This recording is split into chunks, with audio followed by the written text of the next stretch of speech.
Welcome to the Bulletproof Podcast. Hope you're having a blessed day today. On this episode, this is not a listen. Well, it is a listen. It's not a watch video, okay? So don't watch this. Go for a hike, go for a walk, drive the car, do jiu-jitsu, go do whatever in the park. I don't know. But don't watch this. Listen to this, please. You're going to find the most value in listening. With that being said, what's the bad parts about addiction? And in the next video, it's going to be the fun parts of addiction with hints of commitment. The commitment is going to be a big word for that next episode. But on this episode, the bad parts of addiction, I've got a list here that I've gratefully written down from my own memories, from the experiences that I've had, and also from what I know from helping clients. Before I tell you that, obviously, the Bulletproof Recovery app is right out right this second. It's on the App Store. You can download it today, and it's going to be a sober tracker for you to track your journey and also give you milestones of health indicators of how you're improving yourself. And the school community. Check the first link in the description. You're going to find a couple of links and enjoy them. All right. With that being said, let's delve into it. Let's delve into this. So one of the first stories I remember from being an addict, for me personally, I used to check my phone 10 times. What do I mean 10 times? My bank balance 10 times. Why? Because every single week I couldn't manage my money. I couldn't be an indicator of being responsible. So I check my phone 10 times. When I'm in your spa, I'm in the spa right now. I've got a Lucozade in my hand. Right? I've got a Lucozade in my hand. I'm walking into the shop and I'm checking my phone to make sure no direct debit comes out, no payments are gone before I get to the till. The panic, the fear, the lack of abundance, the devastation that I have because I can't afford a Lucozade bottle is ridiculous. That's a bad part about addiction. I don't know what you're struggling with, but finance is probably going to be one of those things because it's ridiculous. I've done a survey with 400 people, and 400 people on that survey uh, the average amount of that Coke user spends per week is €281. That's a literal survey I've ran, and the average amount of years that they're addicted for is 9 on average. 400 people, 25 years plus, 1 year, average 9. All right, this one is a story from my client. My client has had this story where he's falling over, he's banged his head, he's busted his head up. Now he has to go back to the hotel where he sleeps on the hotel where there's blood on the covers. He has to avoid work, not be seen, and also then has an element of he has to lie to his family because he can't come home the next day or that day because he's got this cut. Falling over because he thinks he's jacked the lad at 7 p.m. and then at 3 a.m. he's dying. Nearly. All right. That's a real story that's happened. Next one is a story that I'll talk about in the next video, but it's here right as well. The bad parts about recovery. This story is where I have my old best friend for my birthday. We got this ticket to go over to Manchester United game. We've got a bus ticket to go over. We've got a ferry ticket, bus, and then match game ticket, and then return. Right, so it's all kind of a day out. We get onto the ferry from wherever we get dropped off from the bus. We get onto the ferry, meet these two lads. These two lads are on it. They're going wild, right? And they're giving us some substances, right? So we take the substance. We're lit. We get on the bus. What happens when we get on the bus? He falls down the stairs. Not my friend, one of the other two lads. He falls down the bus. His back is all bruised, all dark. I mean, you know the stairs where where the bathroom is, kind of in the middle of the bus, falls all the way down them. My friend later on, when we get to the game is kicking off. We're about to go into the game. He's checking his pockets. He's saying, I don't have the game. It's kind of a card like this because it was a membership card. I don't have my card. The bad parts of recovery, the bad parts of addiction. He doesn't have his card, so what happens? He needs to go back and check the bus way, way, way, a mile and a half away, give or take, from the stadium. He's running, he's running, he's running. I'm at the game. I'm enjoying the music that I recall. That's great. I'm enjoying the view of the pitches, the players warming up. He's running a mile. And what happens when he gets back? The key was always in his pocket. Bad parts about addiction. You're using drugs at 10 a.m. on a ferry going over to the game. You're falling down the stairs on the bus on the way to the game. You're at the game, you're losing your match ticket. You don't remember where the match ticket is. Well, it's in your pocket.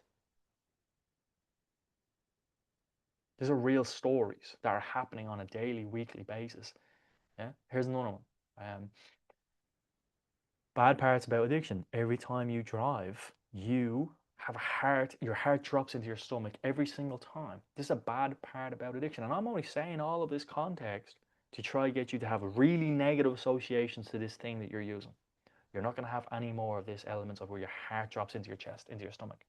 All right. Next one on the list, being in debt to dealers. Being in debt to dealers is not fun. It's not enjoyable, even though they're your mate, even though they'll look after you, even though they take care of you. That's not a fun thing. You're in debt to a great guy on paper. But if shit hits the fan, it goes a little bit too far.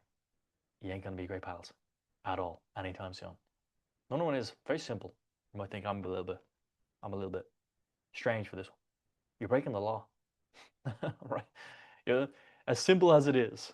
As in addiction, it's just like, what are you talking about? Like this is everyone's doing it, right? It's in the pub, it's on there. You're actually breaking the law, whatever that means to you. Yeah, you might get fined for a few years. Sorry, you might get, well, you'll definitely get fined. You also might get in prison for a few years.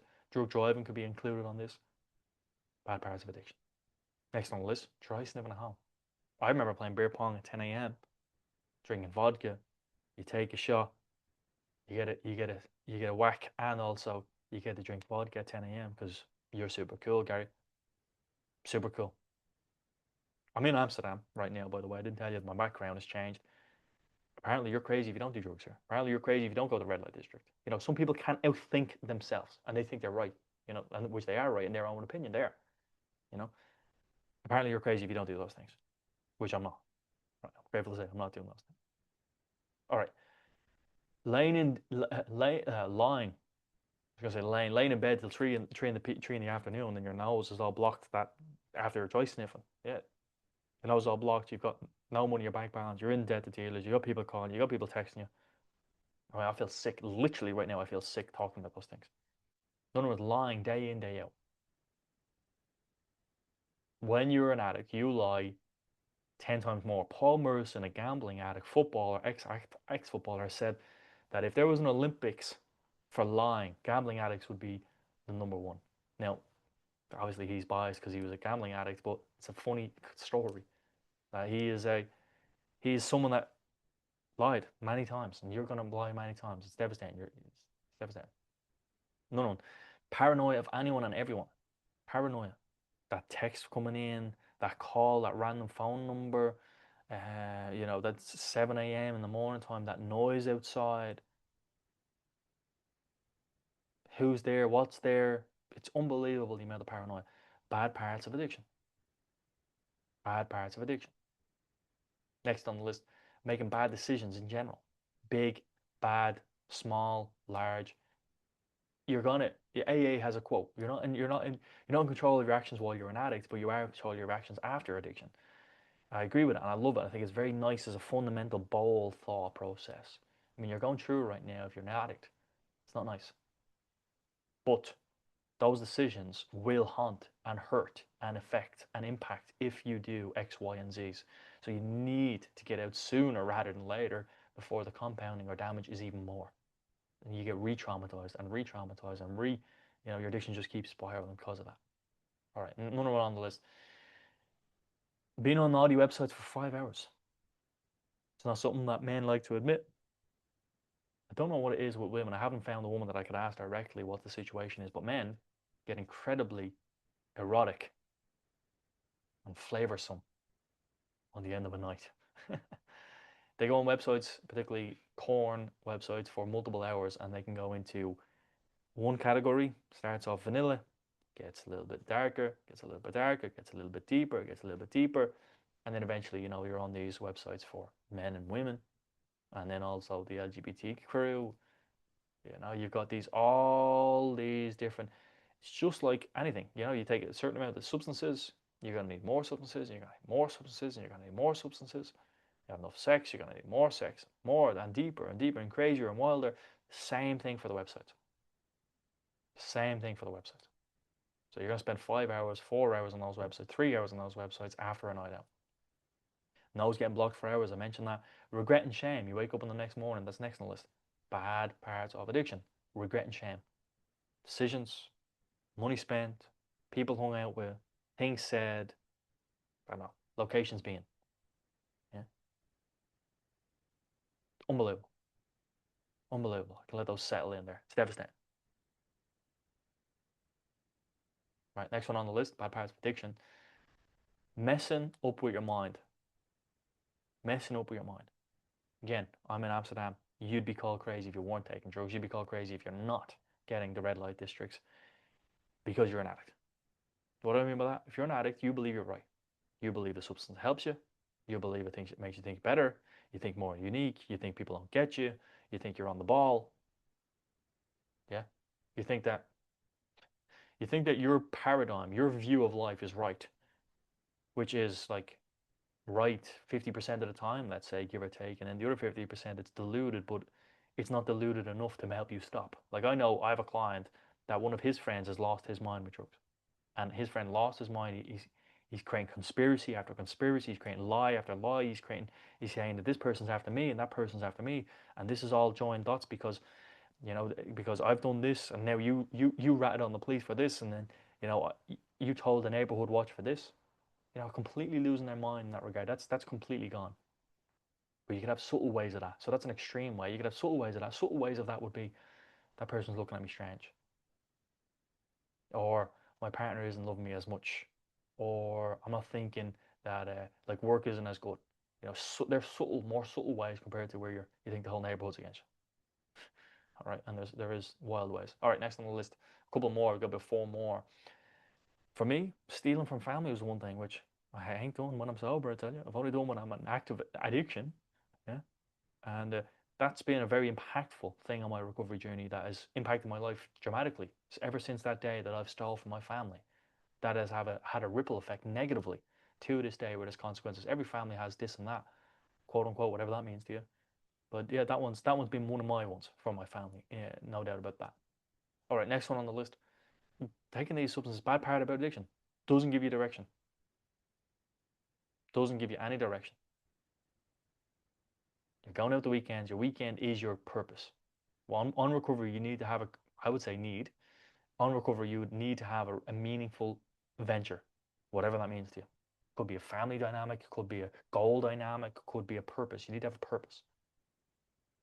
You have no direction in life when you're on substances every weekend because what are you doing? This weekend, what are you doing? Next weekend, what are you doing? The weekend after, what are you doing? It's the same crap day in and day out, day in, day out. All right, two more. Next bad parts of addiction. Your priorities get skewed massively. Again, it's going back to where you're messing with your mind. Your priorities get skewed. You're not investing money. You're spending ridiculous amount of money. The average addict, €281 for coke per week, and that's not including drinks. That's €281 per week that could be invested. At the end of the year, you're going to have 13 grand invested at 9%, give or take. You would have an extra €1,200 in your bank account just from that money alone. Compound that over 7 years, you should have double at minimum, double your investment. Like that's 13K per year times 7, whatever that is, 70, 84, 90, 91, is it? 92. And then 92 grand, literally, in a couple of years. And then that's doubled because of compound interest. It's just ridiculous, the amount of money that someone would spend. I've done it again. The average person is 9 years. The average person is €281 a year. That's 139 grand in 10 years. 139 grand in 10 years that they've spent. That's ridiculous, right? And everyone says we got an expense problem. You've got a priorities problem. Other priorities is that what you're doing with your time, also what you're doing with your thoughts. Again, when we're thinking on a day-to-day basis, an addict's thinking, a normal person's thinking, we're thinking what we're thinking is fine. What we're thinking is what basically other people are thinking. What we're thinking is like, that's all makes sense to us. That's what we're thinking. But when you're an addict, because those things make sense, because those things sound right, because they feel right, that's almost a trap in itself. You could be thinking of 101,000 things differently about your day, about your life, about your situation, but you're thinking this way, and this way feels right, it sounds right, it looks right. These assumptions we make are right in our mind. So therefore, they're right. We're not going to challenge them, we're not going to change them. Why? Because we think we're right. That is, again, another challenge. The focus and priority, your focus is on what? Friday. No plans, no goals, no exciting things. Last one on the list. Bad parts of addiction. Having fights with your partner, having fights with your friends. I can't tell you, and maybe you'll have to do the test for yourself. How much fights have you had with your partner that's on alcohol compared to off alcohol, on drugs versus off drugs? Do that comparison. Do that thought process. Not only are you having more arguments, you're also lying, you're also deceiving, you're also decepting, which we know of. And the next day, some of those arguments don't even make sense. Some of those lies don't even make sense. You've burned some bridges because of a lie. You've hurt yourself and trapped yourself in a lie, so now you live the lie. It doesn't even make any sense, these arguments that people would have. So, absolute ridiculous list. Ridiculous, devastating parts of addiction. I'm very hopeful and grateful. I'm grateful that you watch this. I'm hopeful that you can get to the end of your addiction if you're struggling. With that being said, check out the link in the first link of the description. Subscribe, hit the like button. All those things would be awesome. If you're struggling, those links is also going to be very helpful. Bulletproof Recovery app. With that being said, have a beautiful, blessed day on this beautiful, blessed day, and I look forward to seeing you next one, which is going to be the fun part of addiction, which has a caveat to it, and commitment was that word. See you.